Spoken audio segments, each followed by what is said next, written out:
VLOOKUP funksiyasi nima uchun ishlatiladi?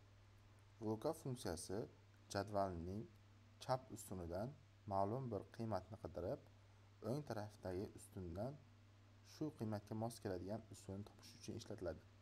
Oddiy qilib aytganda, jadvaldagi ma'lumotlarni qidirish va shu qiymatga mos keladigan boshqa ma'lumotni chiqarish uchun ishlatiladi.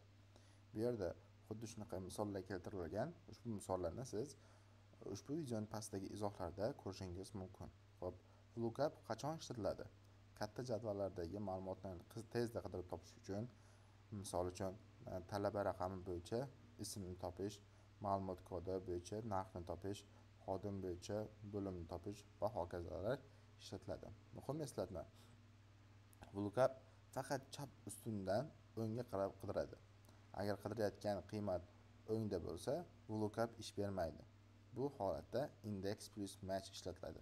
Xulosa, VLOOKUP bu jadvaldagi ma'lumotlarni qatordan ma'lumot qidirib topib, unga mos keladigan ma'lumotlarni chiqarib berish uchun ishlatiladigan qulay bir funksiyadir.